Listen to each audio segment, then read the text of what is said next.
guys, Mitch Taco Bell. Listen, anybody that's ever watched any of my live broadcasts, I mean, I have probably 160 shows.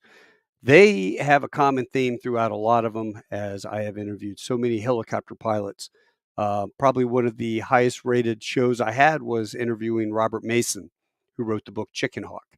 And what fascinates me, also Eric Sabiston, Dust Off 7.3. What fascinates me the most, the ability for somebody to sit down and paint a picture that the common person, like I'm just a C-130 guy, but for me to pick up a book and to be in the cockpit of a fighter or a helicopter, and you're able to express that in terms that we all understand, well, you know what? You've done a successful job. And tonight, I have with me an old TBS classmate of mine, Eric Buer, and his call sign is Ferris. Eric and I went to TBS back in 1988. He retired a Marine Corps colonel. Without further ado, I'd like to bring him on because, as I can tell you right now, Eric has written Goes to Baghdad, which is a big giant poster directly behind him. And I'm encouraging everybody, if you are a fan of military aviation, buy this book. You can get it off of Amazon and some other places. Have it ready for Christmas, Father's Day, and what else, Ferris? What do you think? Hey, listen, anytime you want to read about just whatever you want to read about our generation of aviators, just it's an opportunity to take a peek. And I think anyone who enjoys history or military aviation, or just is interested in our own military past, it's a good read for you. Well, how did you even get started? You retired when, just a couple of years ago, right? I retired in 2016. I'm in Pensacola, retired out of my job in Pensacola. So did you retire active duty or reserves? Active duty. I was the Mat 6CO in Pensacola. So I'd come out of squadron command, go to war college, how that works out. Went to joint staff, went over to teach for a little bit at the National War College, went to Afghanistan, how that all works. I was going to retire, and then opportunity came to come down here and command at Mat 6. So it's something you can't turn down. I'd never been back to flight school. I'd never been an instructor. I've been an instructor my whole career as a weapons instructor, but never. So it was great. It was really cool, man. You get a chance to go get to be a lieutenant again. I'm in the front seat of a T6, ripping around and having a great time. So I got a chance to fly that on my last tour. So it was pretty enjoyable. Well, you and I, we graduated 88, didn't start flight school, Pensacola, until 89 timeframe. At least for me, it was like May of 89 because we graduated February of 89. You stayed in Pensacola the whole time, right? So for flight school? Yeah, for flight school I did. Yeah. So I took a little break. I went out. I was on the U.S. pentathlon team for about 10 months. Oh, wow. Yeah, so I went and tried out for that. Then I came back went to flight training. Yeah, I stayed here, went up to Whiting Field and Training Wing 5, and then stayed here and got my wings, which was great. And then how about as a Cobra guy? East Coast, West Coast the whole time? East Coast guy. So in the cockpit, HMLA 269. So Camp Lejeune, did multiple, all your MUSOC deployments out of there. Went to school for a year up at EWS. Went back in the cockpit for 3 years. Went back to Command and Staff College, and went back in the cockpit for another 5 years. Nice. And then finally, they kicked me out of the cockpit when they sent me to the War College. So it was sad. I bet, man, you missed that. What were some of the other deployments that you did? I know Mogadishu. Were you over in Mogadishu as well? Yeah. So as a young guy, had a chance to go to the Persian Gulf, and there had a chance to serve in Somalia at 2 occasions. Served in what was Bosnia 94, 95, 96. A couple med cruises in there. So those were how I cut my teeth as a lieutenant and a captain. It was great. I mean, there's nothing like the adventure of being at sea with the MUSOC. Every deployment we did something. Every deployment we were flying around armed. So it was great times. And your learning curve was through the roof. Did you get Scott O'Grady? Were you on that MEU? No, that was a MEU one ahead of us. So that was the squadron I served in. HMLA 269, but they were with they were signed to HMM 263. That was the Muse squadron. But Paul Fortunato, a TBS classmate of mine, he put Scott O'Grady in the back of his 53, and then No shit, that was Paul. Paul, Oh, yeah. So God. it was Paul, and then yeah, a couple good friends of mine were flying the Cobras, so it was a pretty cool rescue. I tell you, Scott O'Grady's down here in Dallas now, and we have a monthly Marine Metroplex luncheon. And he came to the luncheon one day. Somebody had met him, and invited him to come to our lunch. So yeah, we've got like 80 or 90 Marines that have lunch once a month. And boy, I'll tell you what, he loves the Marine Corps. You know what those guys did pulling him out of there? Yeah, he is nothing but love for the Corps, that's for sure. We ought to make him an honorary Marine. Yeah, well, he should. I mean, we collectively hung it out there for him. Yeah, that's what he Pretty says. hard, and so yeah, it was a success story, and just another chance to be at the right place at the right time. Well, speaking of being at the right place, right time, the invasion in 2003. Walk us through that. What was that like? You were a major, lieutenant I colonel? was a major, Major. just selected for lieutenant colonel, so we call those majors. Yeah, right. um, so yeah, I was in my squadron 260 HMLA 269. We were part of Task Force Tarawa on the East Coast, just getting chopped over to 3rd Maw. Yeah, the open night we were going to go in 4 Cobras, 2 CH-46s with 1st Force Recon Marines on board. And we were going to put them on the top of Safwan Hill. Safwan Hill is the biggest piece of terrain in southern Iraq. It's also the site of where Schwarzkopf took the Iraqi surrender after Desert Storm. Oh, wow. Yep. So General Mattis, his concern was, hey, we got armor. We can take care of tanks, fighting vehicles, infantry. We cannot take care of artillery. So we need to get Marines up there on the top. We need to be able to have eyes on potential Iraqi infantry or artillery positions. So yeah, the first night was sporty. I mean, it was supposed to be a 4 Cobras, command and control UH-1, a total of 3 46s. One of the 46s was the Kazabak bird, which was kind of comical because, if we flew it into the desert ground, there was nothing left, dude. There was nothing to pick up. So, but we appreciated them putting a Kazabak bird out there for us just in case. But so yeah, so the idea was we were going to go in, we were going to hit targets, and we were going to put the Marines, the 46 guys, were going to put the Marines on top of Safwan. But timelines get accelerated. It really ends up being what they call a 50-year storm, a sandstorm. It was, for me, it felt like zero visibility, ceiling of about 150, 200 feet, and we launched. And so we launched into that storm. So it was a little sporty. Where were you based out of? In Kuwait? We were just right over the border. Oh. So we came off the ship. Our squadron came off the ship, and we went into what we called Joe Foss Field. It was Tactical Assembly Area Coyote, but Joe Foss had just recently died. Congressional Medal of Honor recipient of the Second World War, famous fighter pilot. And so the collective, renamed it Joe Foss Field. So it's pretty cool. Yeah. So just a dirt strip in the middle of nowhere.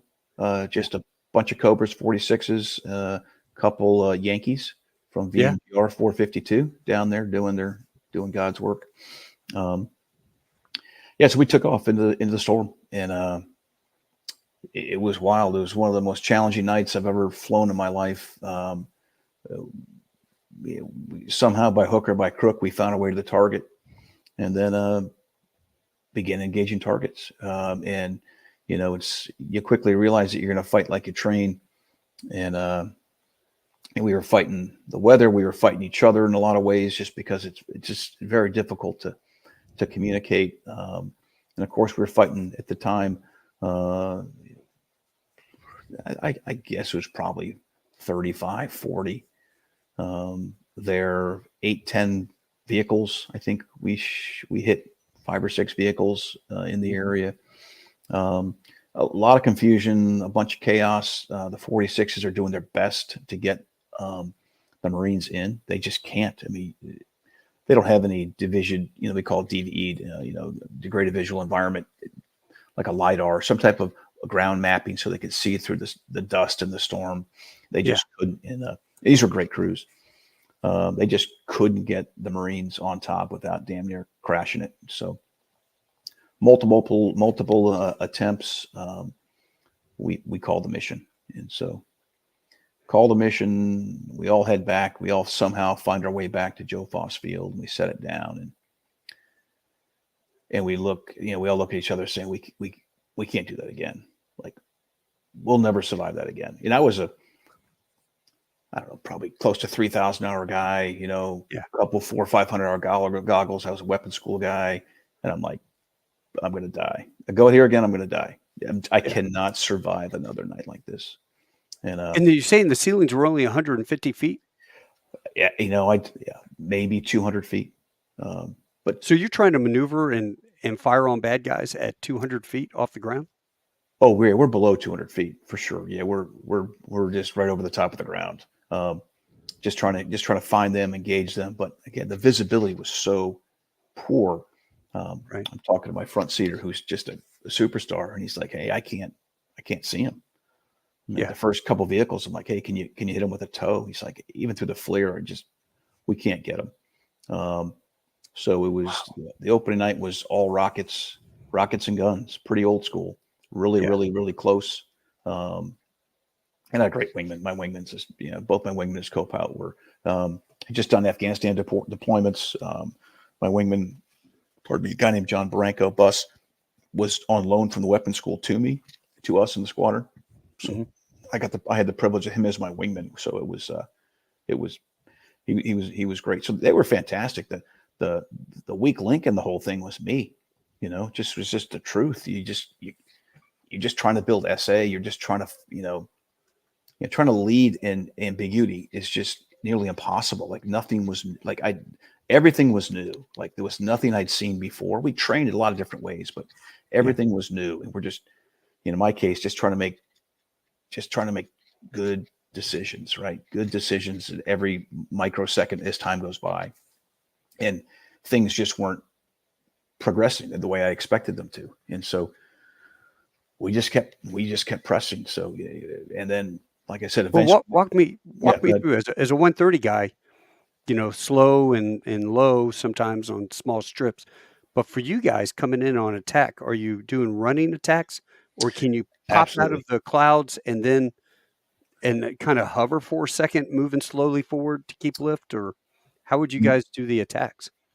No, so that night everything is generally you have a wingman. Let's just call him, he's in a cruise position, right? So he's off my right, just say off my right wing, probably 50 yards, about maybe 15 feet a step up, and maybe back another 50 yards, close enough that he can see me, and I call the attack. I'm telling, hey, that's called a 45-degree attack. We're going to come in. I'm going guns, rockets. And you've got NVGs. You're at night. Absolutely right. We're all NVGs. Both air crews have NVGs on. I've got a HUD in the back, which gives me a great SA.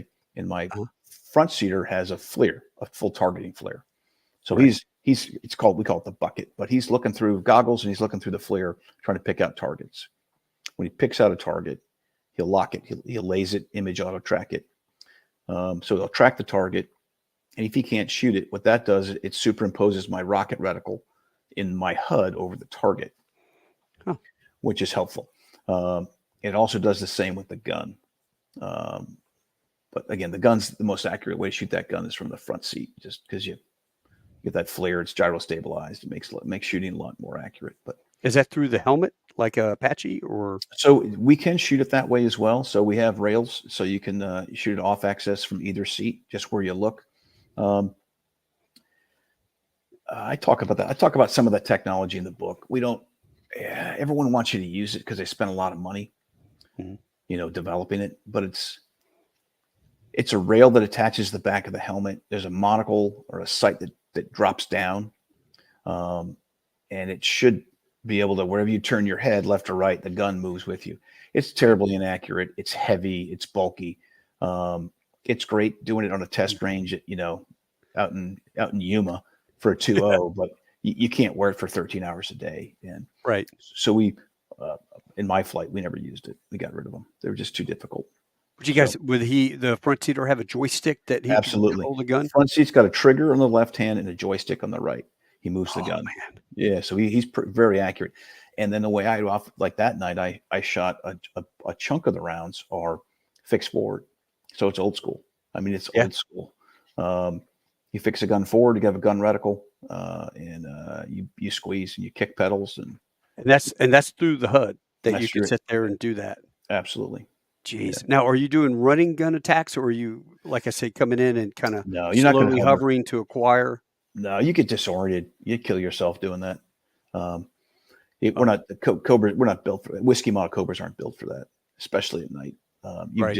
You become tremendously disoriented, and you'd end up whacking the ground. It's eventually at some point. Plus, you're a sitting duck. Speed's everything, and Right. as we talk, as we go on in the future, as the war kind of pushes away from the opening night, we move a little bit further.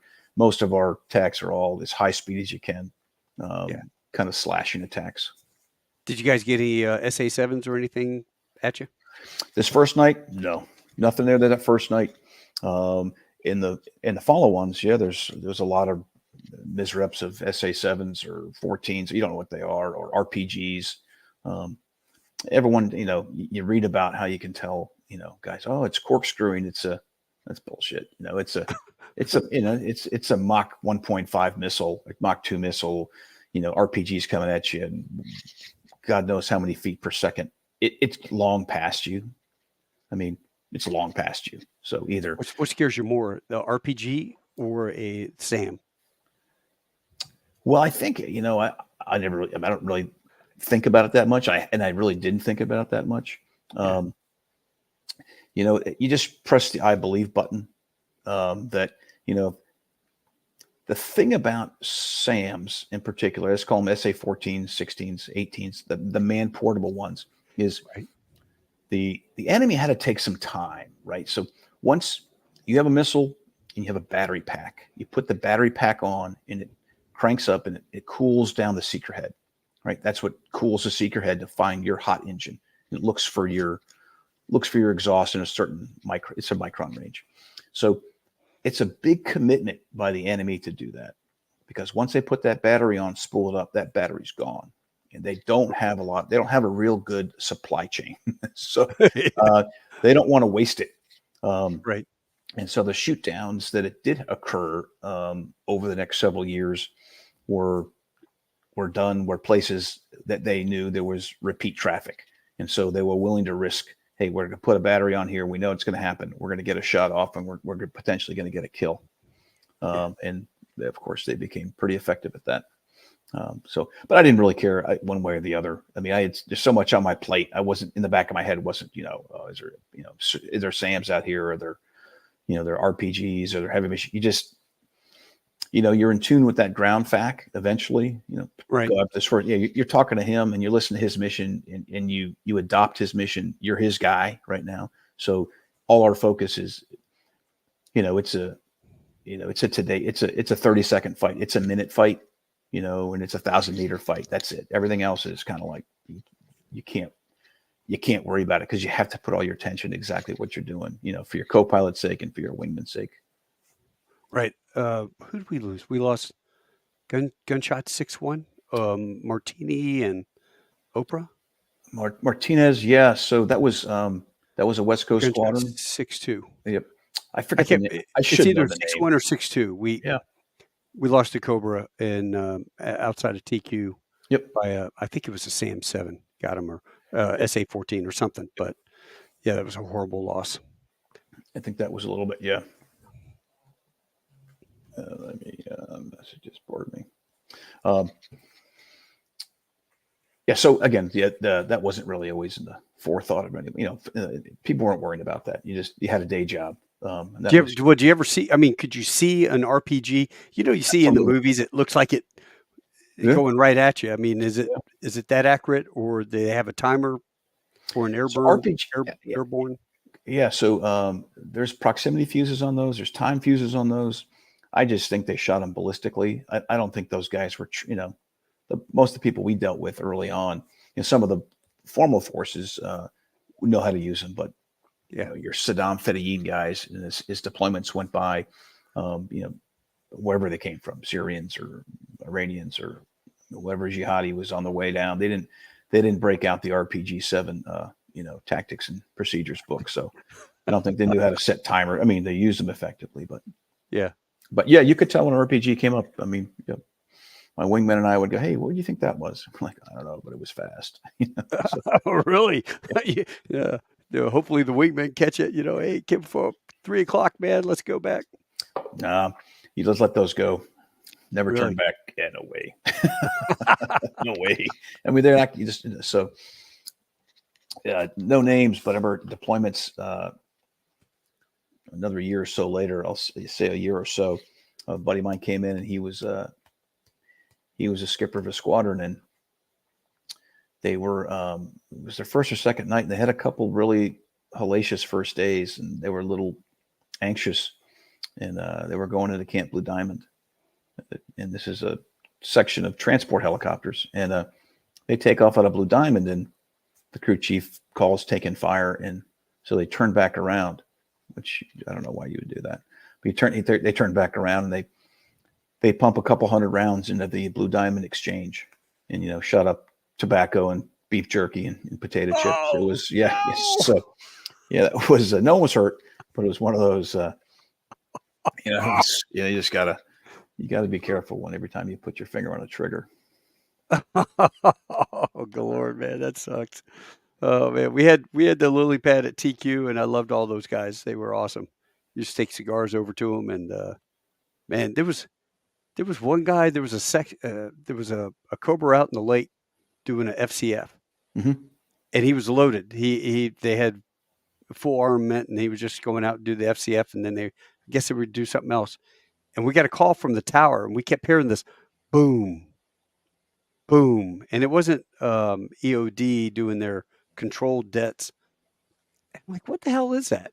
And then we get this frantic phone call. Some Lance Coconut sitting in the guard tower out there by the lake at TQ, and he's looking out there, and there's two guys in a john boat shooting mortars at him, and they weren't very accurate or anything. But the Cobra was on the downwind, and we got clearance, take the john boat out, and hey, gunshot, you guys see a john boat out there just midfield over the lake, parallel to the lake going north, and the guy's like, Roger, yeah, we got him in sight, and like, okay, battle captain says you're cleared hot, take those guys out, they're shooting mortars at our poor Lance Corporal down there on the lake.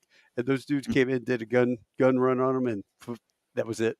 And had to send that film up to Al Assad for a certain Cobra commander to enjoy.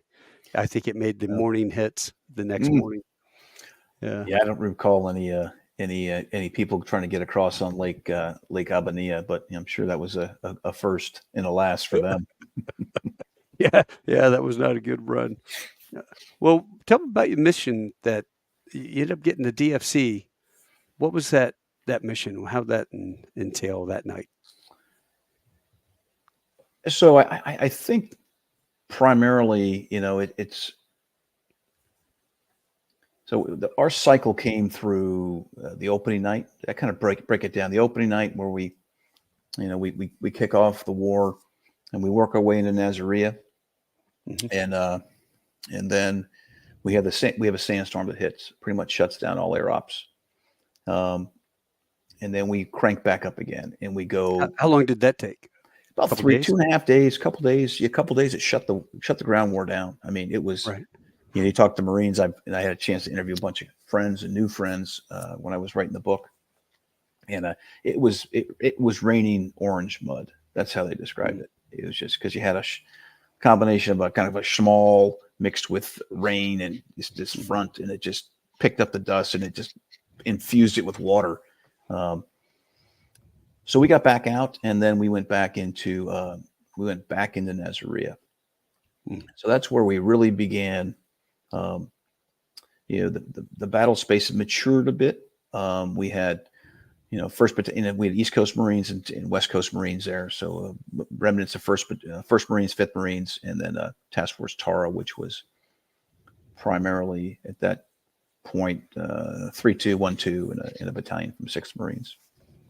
But that's when they really started to, like I said, things began to mature, both from an enemy perspective and from our perspective. So, and this was the first time I'd actually done some day flying, which was really was fun because That's different.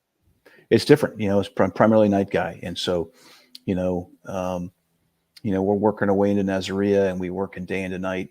And so I'd break it down. We talk about, for us, 3 really very active days where we were flying 12, 14 hours a day. We'd be reloading, 4, 5, 6, 7 times a day, shoot out completely. And so, in the book, I try to bring people into the cockpit, let them understand, just kind of what we're thinking, what we're doing, what's happening. There's all kinds of things that people probably don't really necessarily understand. You understand it, but I've got my front seater, and he's working. For me, if I'm the FAC A, I'll have my wingman. We're all FAC A's, but my wingman would be taking care of the marks and suppression, and picking up the 9 line. I'd be talking to my front seater would be talking to the actual CAS aircraft, whether it's Harriers and A-10s, which for those 3 days we had Harriers and A-10s all of them were fantastic. Yeah. And so it was really the next 3 days of us working in close concert with the grunts, asking more than I really could have really asked of my wingman, and me just learning, just learning as a leader, that, man, you make a lot of stupid, it's just, it's. Were you squadron? You were squadron CO at this time. At this time, no, this is 2003. I was the maintenance officer. Yep, I was selected, but I was the maintenance officer for the squadron. Yep, and so and a principal flight lead, and we had 5 or 6, 7 principal flight leads, maybe 8. Yeah. All the department heads, the skipper, our XO, they're flying. And so, as a maintenance officer, I wasn't doing anything. I had an LDO captain who was unbelievable. They gave me a couple extra warrant officers, which was fantastic, because by the end of this deployment, we lost a Huey, and then every one of our aircraft were hit except 2, and the other ones were hit multiple times. Engine shot out, canopies, FLIRs. Yep, that's Andy. That's what happened with this? So this is during the quote sandstorm we had. This is the 25th, I believe, of March. Andy Dyer, captain, the QA officer for the squadron, quality assurance officer, he was leading a section of Hueys, and they were, you can see the weather there, and they made a turn. They made a turn off target, and the crew chief's like, "Hey, I can't see -2," and so Andy turns it around. They're looking, they're calling out to him. Nothing was spoken, and so they finally make another expanded circle, and the crew chief, sees what's left of Mongoose here, and what happened? They've been out for days, and so you ingest so much sand into the engines. Yeah, I was going to ask about that. The maintenance wise, it's brutal. And so what we asked from our Hueys was really amazing. So some of our Hueys would go out single ship, and they would join a regiment. And so we would send a single Huey to be with like the 1st Marine Division. General Mattis would have a Huey because for all the right you got to, right? He's got to be able to see and move. And same with, we give one to each regiment, so it was 1st Marines, 5th Marines, 7th Marines, and the Task Force Tarawa, and then as required. But these 2 Hueys are out flying a mission, and the -2 had just ingested so much sand. So eventually the motor failed. And so they're loaded maxed out, and that was a November model Huey. So it doesn't have much of a single engine capability. That second motor just kind of takes you to the crash site. Right. So they impacted, and then Andy Dyer, the section lead, lands this Huey, and we come to find out later it's a unmarked Iraqi minefield all through there. and he runs. It's old school. He gets out, he runs across, and they pull the most seriously injured co-pilot out. They get everyone else out of the helicopter. They leave a crew chief. They leave weapons with them, and they can't put them all. They can't put everyone in their Huey. They just can't take off again. It's be another mishap. Right. So he takes off and drops that Marine at the 1st Marine Division's, kind of alternate CP, which where they have some medical services. And he's going to go back, and he gets a call that 2 Marines from 5th Marines have been wounded, and he's the only thing flying out there. He's like, I got to go back to and he goes, we got a ground convoy that's there. You're cleared. So he takes off again, goes back, picks up 2 more wounded Marines. It's just an amazing story. I mean, Andy is just his whole crew. It's amazing what they did. So that was our first Huey that got scratched. Ouch. Yeah, that's a hell of a picture. So it looks like it busted the skids completely. Yeah, these things happen so quickly. It impacted. You can see it impacted. Its tail struck, and the aircraft continued along its way and spun. Crew chief. Just say that whole area is a minefield. Those guys are just laying around. Just don't know it. They don't know it yet. Yeah. Oh my God! Did anybody step on one, or Nope. find out? How'd they find out? They found out later. Grunts told them, "Hey, that was a minefield you guys were in." So now, how about this? This is such a great shot. Great picture for the podcast. That is a great picture. Is that you on the highway? That's not me. That's actually a Sierra November. That's one of our sister squadrons from the West Coast. I just collected so many good shots.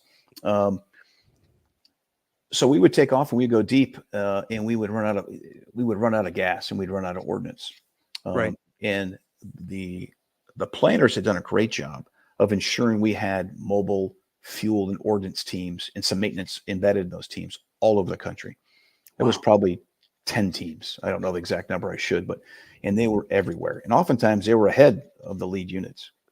But there were times like this. You can see on the right, the bottom right of your screen, that looks like a fueler.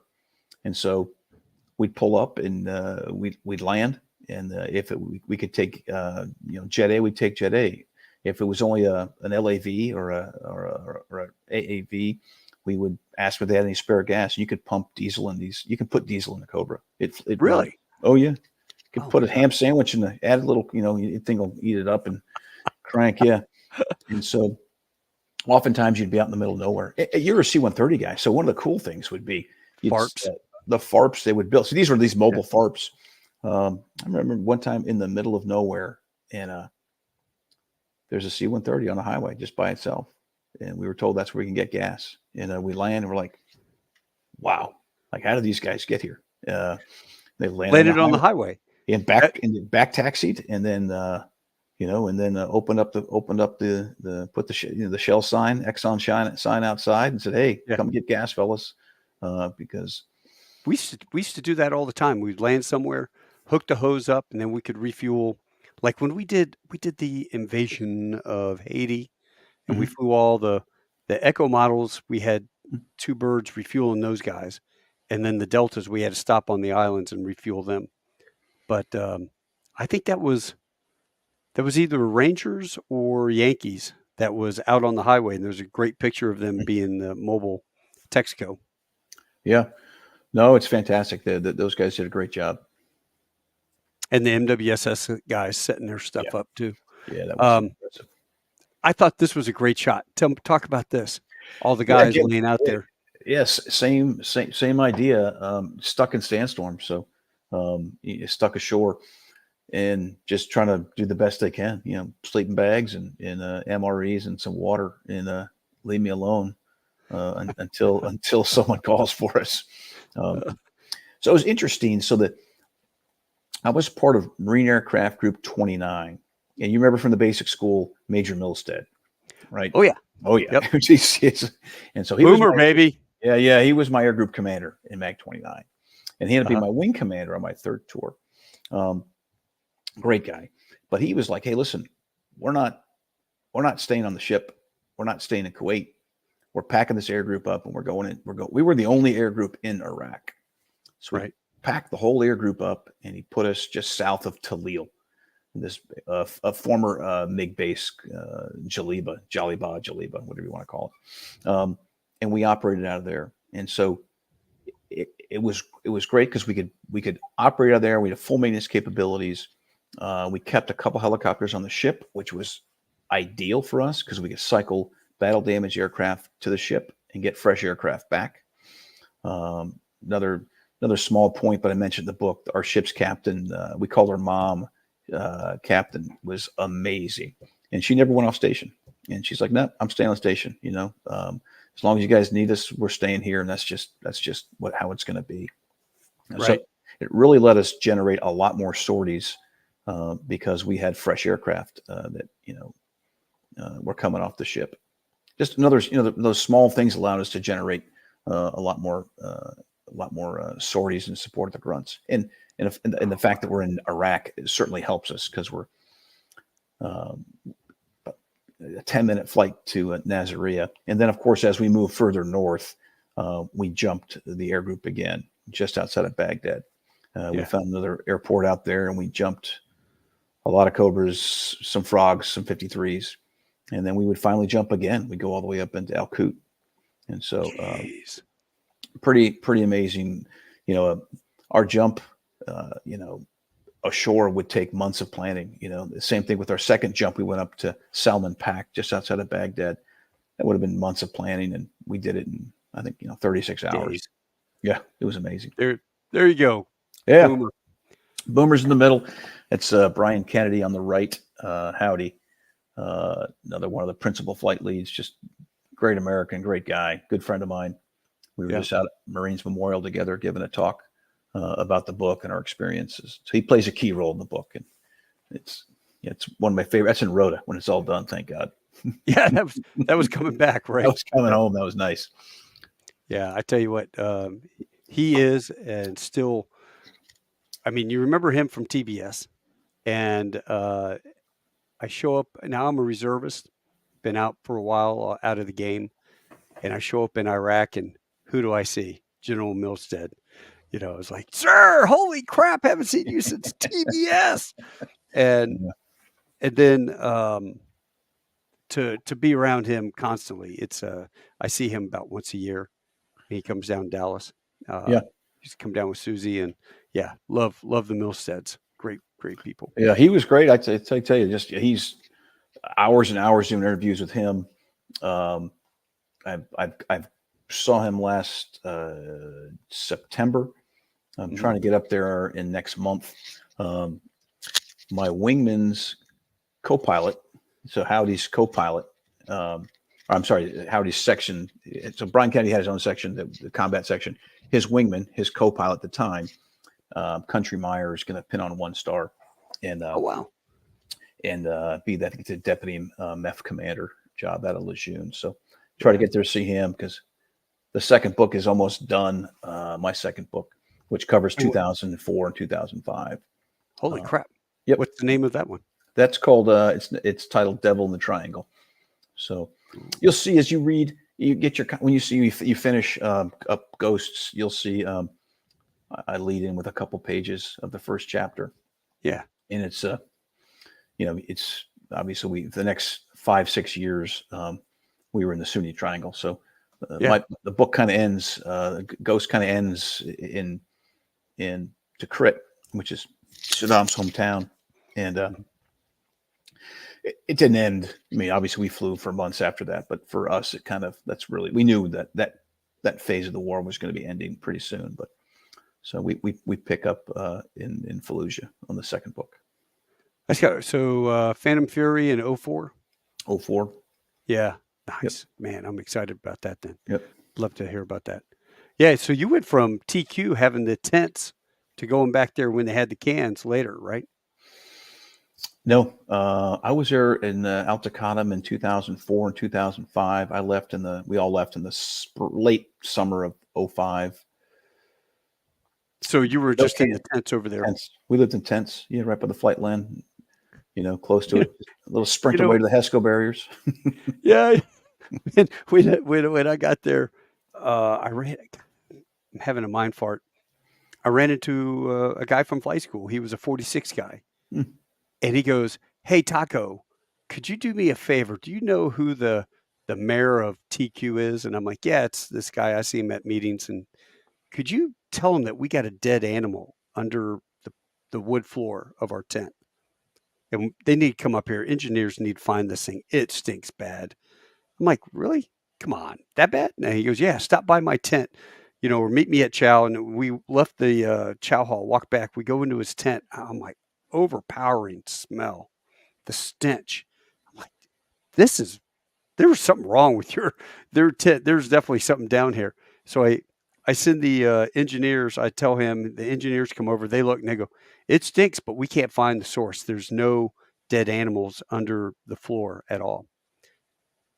And one day, probably a day later, maybe, he's laying on his rack and he's reading a letter from his wife, and he just kind of put it down on his chest and he's staring up, listening to music, and he sees those jackasses had left a couple cartons of milk up in the rafters. They had shimmied up the pole and they opened up some cartons of milk and stuck them up at the very top along that I-beam going across. And oh my God, those things had curdled, and the smell was just horrendous.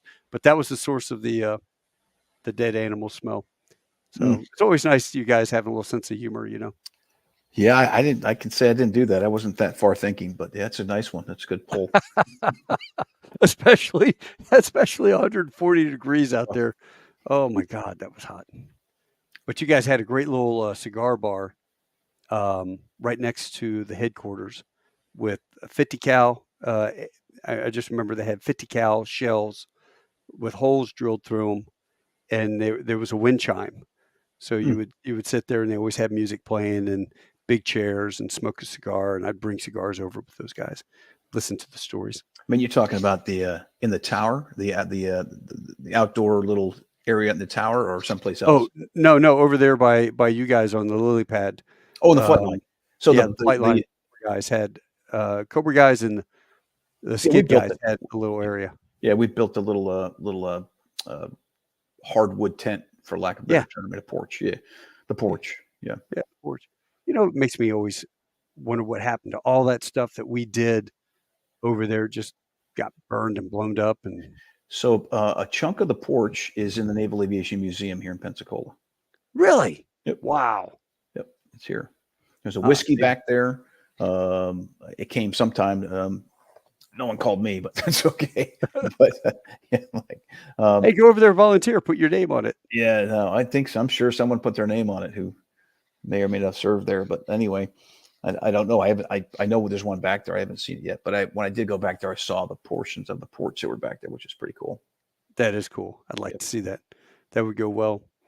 You know what? I'm going to show this. This is us in 1988 at the rifle range. No, demo. Maybe mount facility, maybe demo. We were doing the demo, and I think that's the cattle truck that we were in. But I couldn't find you in there. I know you're in there somewhere.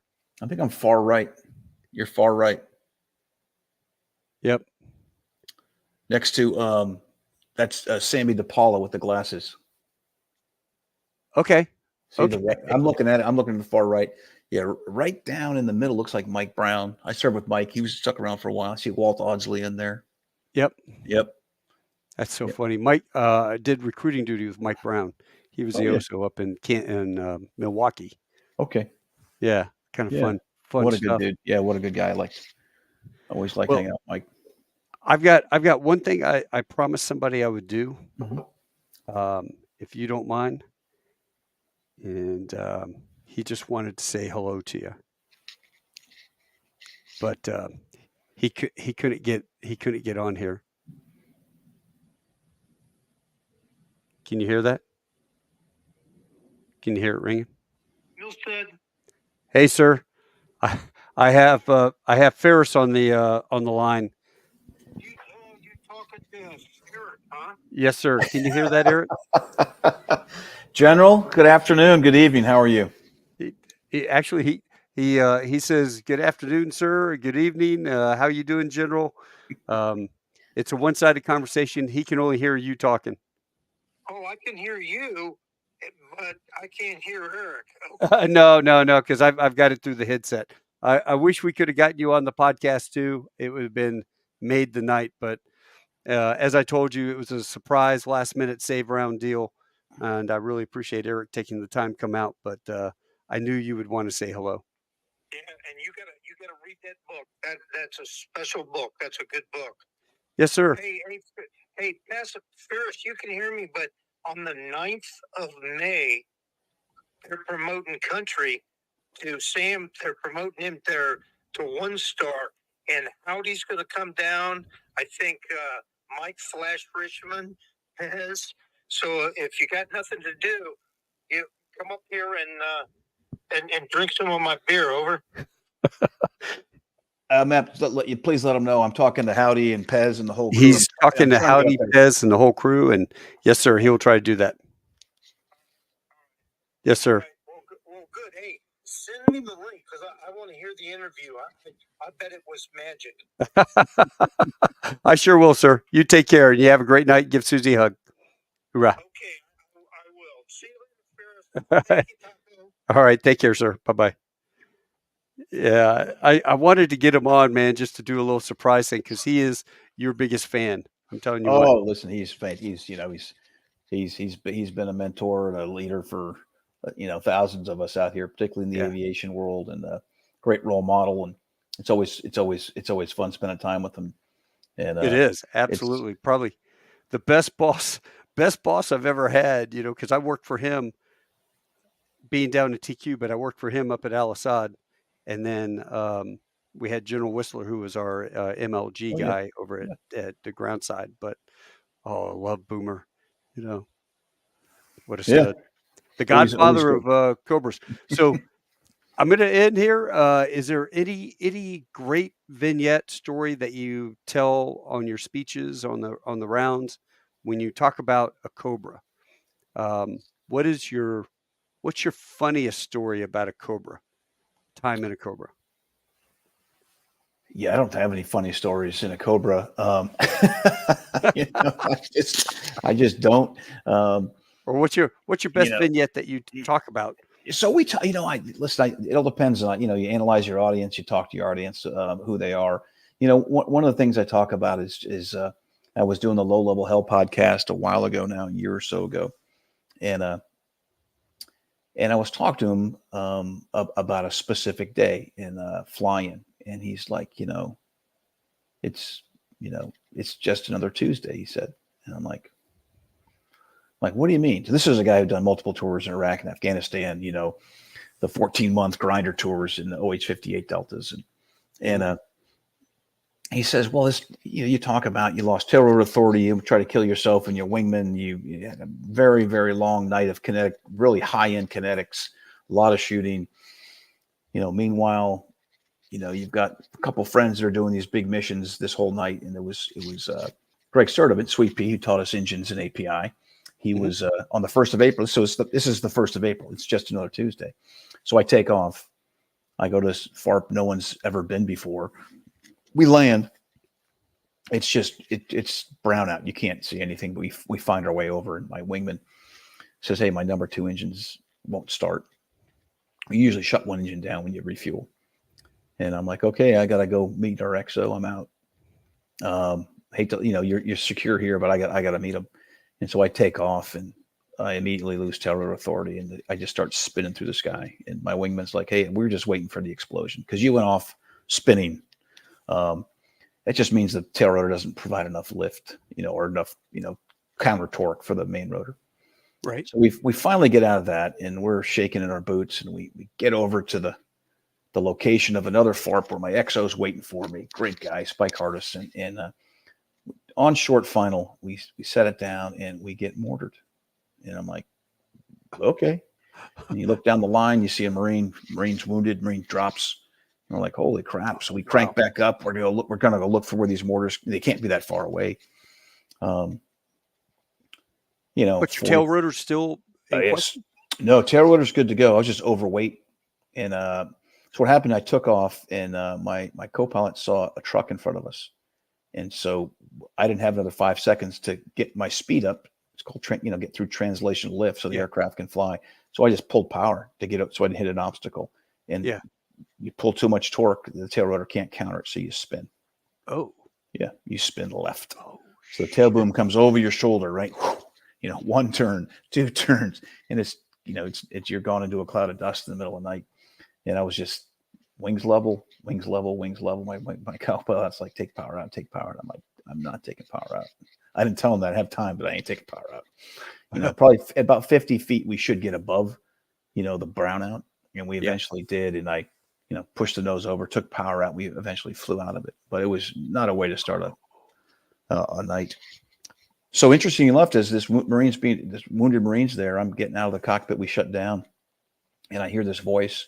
I recognize the voice, and it's the skipper of HMM-162, Fuzzy Headland, who was my flight lead in flight school. Oh, wow. And we deployed together, 10 years earlier with HMM-365. And here he comes. This used to be a big deal, point of injury CASEVAC, always escorted, you name it. Alone and unafraid. He flies in, picks him up, flies out. And then I joined my wingman. I joined my XO, and the three of us go out in the 3-ship into a town called Al Hay. Pretty good scene from the HBO series Generation Kill, where Cobras are shooting at night over the bridge, and that was us. And that was us. My XO was like, that was us.